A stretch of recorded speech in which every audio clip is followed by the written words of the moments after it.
right for the unborn. Pro-lifers gather in the nation's capital to discuss the future of abortion in America. We have a report and reaction. Plus, new developments in the attacks on pro-life pregnancy centers. And inspiring story. Learn about the Muslim artist who spent 2 years building a replica of a Catholic cathedral. On EWTN News Nightly for Tuesday, June 21st, 2022.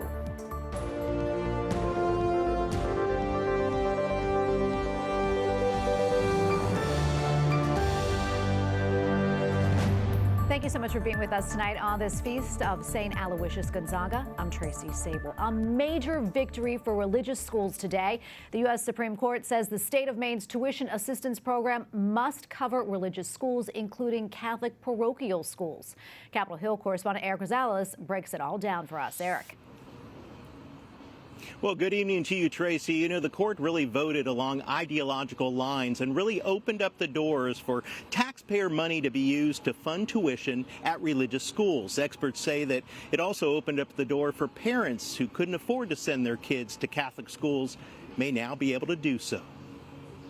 By a vote of 6-3, it's the clearest statement to date by the justices of the nation's highest court. They decided that if a state uses taxpayer money to pay for students attending non-religious private schools, it must also do the same for those enrolled at religious schools. They make a point of emphasizing that religious education is unique and special, and that its faith-based component is an integral part of what that institution is. Ashley McGuire, senior fellow with the Catholic Association, an organization that fights for religious freedom, says it's a major win for school choice, especially during the COVID-19 pandemic. Public schools failed our students, and it was truly the Catholic schools, a lot of parochial schools, that did an incredible job of opening and continue to outperform public schools by spending a fraction of the money. Maine's case is unique because of its rural districts and lack of public high schools, so the state allows students to attend nearby qualifying private schools with public assistance. But the court's decision may now invalidate provisions in 37 states that ban the use of taxpayer money in religious schools. Chief Justice John Roberts, writing for the majority, said, quote, "There is nothing neutral about Maine's program. The state pays tuition for certain students at private schools so long as the schools are not religious. That's a discrimination against religion." Justice Sonia Sotomayor, one of the three dissenters, wrote, quote, "This court continues to dismantle the wall of separation between church and state that the framers fought to build." Heritage Foundation President Kevin Roberts says it's a victory for school choice. Quote, "The court has once again protected parents who simply want to send their kids to schools that match their values." Only one other state, the state of Vermont, has a program similar to that of Maine, and it does open up the doors for more benefits for religious schools, especially if more religious schools ask for public funding. Outside the U.S. Supreme Court, Erik Rosales, EWTN News Nightly. And joining me now to discuss is Andrea Picciotti-Bayer, director of the Conscious Project and host of the Religious Freedom Matters podcast. Andrea, great to be with you on set. Oh, Tracy, thanks for having me on. I love being here. We love having you. First off, I want to get your thoughts on this. I mean, this is something, this case in particular, you've been following very closely. I have, and Tracy, I think it's yet another example of this Supreme Court vindicating religious freedom. It's really been kind of a stable presence at the court to understand the importance of our First Amendment and these important protections of both religious freedom and the role of the government in and allowing parents to be able to choose the school that best fits for their children. Yeah, and how significant is this? You know, I think it's very significant for two reasons. One, it's significant for parents in Maine. This is an important program that offers education to families where there isn't a public high school. And so it allows these parents to be able to choose a school that fits for them. But it's also important for the greater school choice movement that's spreading across the country and reminding lawmakers that not only do we need to pursue more school choice, but there needs to be fairness in these programs, and religious schools can't be treated as second class or discriminated against. Yeah, one thing I want to bring up too, we heard from Erik that Chief Justice Roberts wrote in part that there is nothing neutral in Maine's program. I want to talk a little bit more about that. And he also mentioned there was discrimination against religion in this. Absolutely. Well, it's very interesting. This past academic year in Maine, of the 15 schools that were excluded from the program for being sectarian, 10 were Catholic. So 15 of our schools that parents wanted to choose to send their children to were excluded from this voucher program. So that is a very significant one, and Catholic schools were bearing the brunt of that discrimination. But it also is important that when the government chooses a program, it needs to be fair. And this fairness rule is one, again, that the Supreme Court, especially in recent years, has been saying over and over and over again. There's no establishment clause problem when you're treating religion fairly along with other interests. Yeah, I want to talk about the dissenters. What did they have to say? There was 3. Well, it seems like it's a broken record when it comes to the dissenting voices, and it's really a misunderstanding, one that's kind of stuck in the 1970s, a shag carpet understanding of the Establishment Clause and this idea that you need to build a wall of separation between the church and the state. And that's really not consistent with our understanding of what the founders wanted. They wanted a pluralistic society. It's part of our American tradition. And this decision again says that you can't discriminate against religion in the name of the Establishment Clause, but instead the Constitution demands fairness. Andrea, running out of time, but quickly, any final thoughts? You know, I would really encourage people across the country, if you're interested, go to your lawmakers, encourage greater school choice, and really encourage these religious freedom protections. These cases shouldn't be coming to our Supreme Court. We really should be opening up the doors for greater education opportunities. Absolutely. We're going to leave it right there. Thank you so much for coming on today. We appreciate it. Thanks, Tracy. Our President Joe Biden awaits a monumental Supreme Court decision that could overturn Roe versus Wade and send abortion back to the states to decide. A ruling in the Dobbs case could come within days. White House correspondent Owen Jenson reports. Owen? Tracy, worried what the Supreme Court may decide, President Joe Biden and the White House want to codify Roe v. Wade and guarantee abortion access to all who seek it. But pro-lifers made it very clear to us today, no matter what happens at the High Court, the fight to save the unborn will continue. The White House says it will be ready when the Supreme Court issues its abortion decision. The Biden administration has held more than a half-dozen meetings this month to push what it calls reproductive rights. And Vice President Kamala Harris personally met with pro-abortion groups to discuss their concerns. President Joe Biden earlier wrote, if the court does overturn Roe, it will fall on our nation's elected officials at all levels of government to protect a woman's right to choose. And it will fall on voters to elect pro-choice officials this November. In times like these, we need a savior. At the America First Policy Institute today, pro-lifers, including Doctor Alveda King, energized by what might happen at the Supreme Court. Brooke Rollins served in the Trump administration as his domestic policy chief. She says if the court says so long to Roe, pro-lifers can celebrate, just not for too long. As it's been often quoted, the price of liberty is eternal vigilance, and we have to be eternally vigilant. And don't expect the White House to just accept it if Roe is shot down. Now, there are some tricks they can pull, some smoke and mirrors with some funding. Potentially, we're looking at all of that.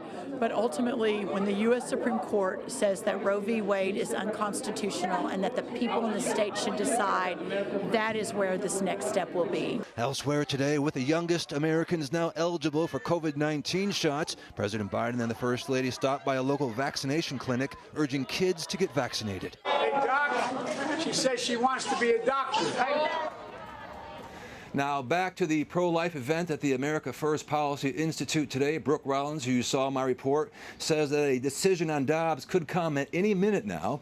And if the leaked opinion is right, the fight would go back to the states and back to the people to decide. But she also warned abortion will not disappear. At the White House, Owen Jenson, EWTN News Nightly. And joining us now to discuss is Dr. Alveda King, chair of the Center for the American Dream at American First Policy Institute. Dr. King, thank you so much for coming back on. Great to be with you. Tell us more about this pro-life event that you spoke at today, and what was your message to those in attendance? Thank you, and thanks for the opportunity. Good evening. At America First Policy Institute, where I am the chairman of the Center for the American Dream, we were informing by nature of policy and prayer and for the people, or for we the people, what we would expect when the decision of Roe v. Wade is sent back to the people. So to just say reverse, that sounds kind of inflammatory because it scares women especially. Oh, they're going to take away our rights to abort and we won't have women's rights anymore. That absolutely is not what a reversal would do. It would send the discussion and the decision back to the states. And then we, the people, will have a beautiful opportunity to be more informed about many things that have happened to abortion before. And all of the ultrasounds, the science, the harm that has been done to women, the destruction to families. So many things have happened on the basis of that decision in 1973. So what we are doing is informing, educating, activating the public of America, we the people, as to the state of abortion in America and how letting we the people make a decision state by state could be good for women, for babies, for fathers, mothers, and for America. And Alveda, I know that you discussed how abortion has been marketed as health care. What more can you tell us about that and the message that tries to send? Abortion is a civil wrong. Abortion is death care. When you go to get an abortion, someone very likely is going to lose a life. Usually that's the baby, but women are also physically, emotionally, and spiritually harmed by abortion. So abortion is really death care. Abortion is not a civil right. Abortion is a civil wrong because there is an innocent person involved. I often have said a woman has a right to choose what she does with her body. The baby's not her body. Then we have to ask the question, where is the lawyer for the baby? And the next question, how can the dream survive if we murder our children? Another thing I want to touch on is all these protests we've been seeing. There were protests outside the Supreme Court today, and protests have continued at the home of conservative Supreme Court justices, including at Justice Amy Coney Barrett's home, where young women carried baby dolls and wore rather disturbing outfits. Some were saying things like children are giving birth to children. I want to get your reaction to all this and all these protests that we've been seeing. What we must answer fear with faith. And there are flyers and posters all over D.C. D.C. Call to Action, Night of Rage. Answer that night of rage with a day and a night of prayer. We must be faithful. We must not be fearful. We must have love and compassion for all human dignity, all human beings from the womb to the tomb. So answer that rage with prayer, with the assurances that there are people in every state who care about human dignity and about humanity, regardless of skin color, because we're one blood and one human race. Just like we can't be colorblind to our skin color, we cannot be blind to the babies in the womb. They are there. So we have to come together, but please answer fear with faith. Answer rage with compassion and answers and solutions. Well, we have to leave it right there. Dr. King, thank you so much for your time today and for all that you do. We appreciate it. Thank you. God bless you. Thank you. Coming up, a surprising new development in the pro-life pregnancy center firebombed in New York earlier this month.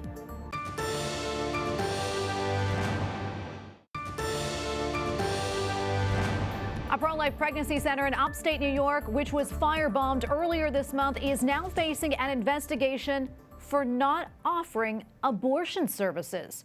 Compass Care in Buffalo was heavily damaged and spray painted with pro-abortion graffiti. So far, no arrests have been made. Meantime, the center just found out that it is the subject of a probe amid pro-abortion measures recently signed by Democrat Governor Kathy Hochul.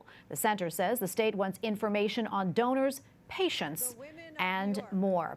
Other pro-life organizations also are facing harassment, threats, and vandalism.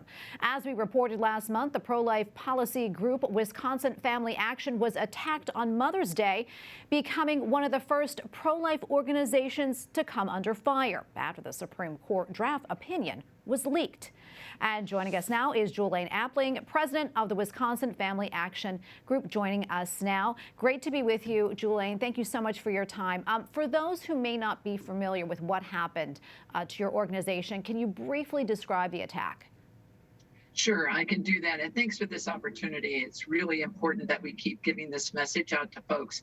And so on Mother's Day, in the early morning hours of that Sunday, we had a call come in saying that our office had been attacked.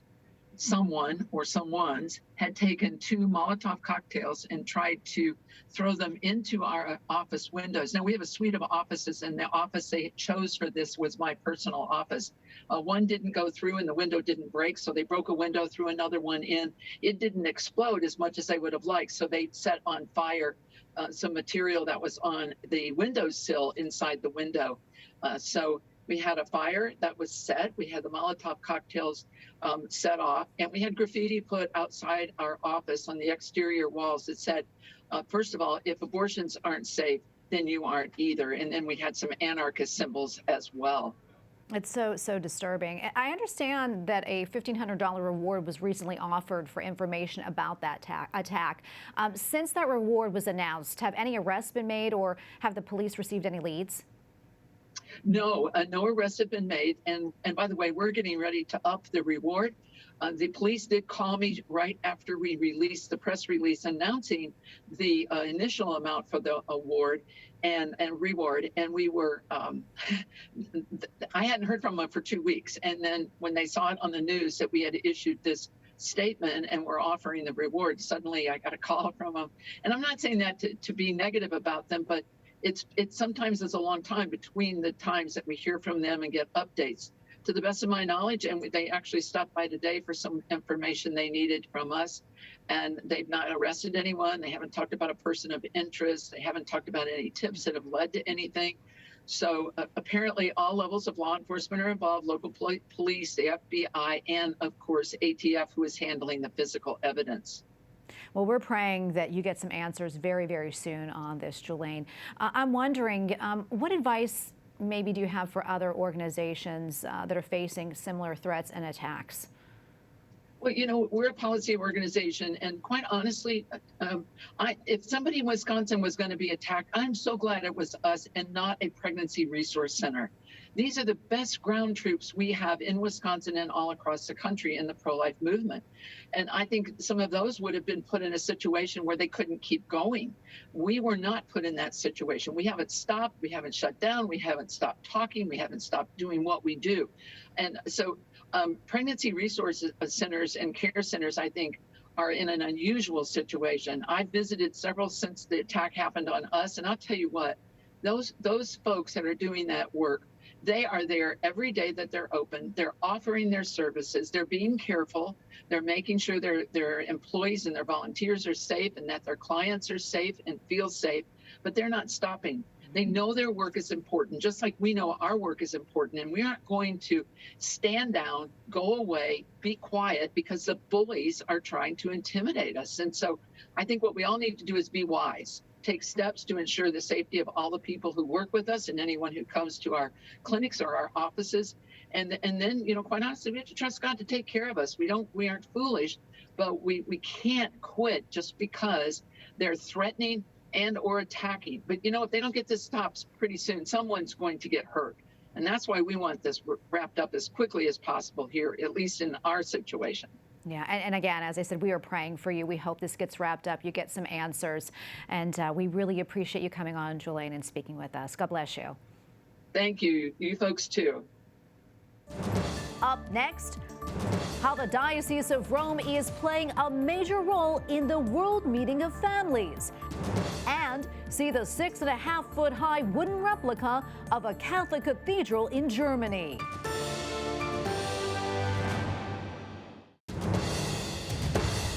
Two Jesuit priests in Mexico were killed yesterday. Both died while trying to protect a man who ran into a church while fleeing an armed individual. The Jesuit community in northern Mexico is asking for prayers and also calls for an investigation from authorities. Well, the World Meeting of Families begins tomorrow, and the Diocese of Rome is playing a prominent role. One of the most significant events is the concert at the Lateran Palace, the house of the Bishop of Rome. Other events include meetings organized in the parishes and for visitors to spend time with families from the diocese. Joining us now from Rome is Father Giovanni Biallo, priest from the Diocese of Rome. Father, thank you so much for your time. Can you tell us how the Diocese of Rome has prepared for this event? We had a good preparation, also a long preparation to receive all of the delegation from all the world. They will arrive tomorrow, and we'll begin the confrontation, the feast first, and the festival, how to say, and after also the confrontation to the most important item regarding the families. That means especially the love between the spouse, but also the love and the relationship with the children, that is also so important, are items that are connected with the future of our life, the future of society in all the world. And Father, I'm curious, what are your expectations for the World Meeting of Families? Yeah, we need to find again the reason, the profound reason to be families, to understand the value of the families. As I told, is a value regarding the church and all the society, because to learn to love, to be in a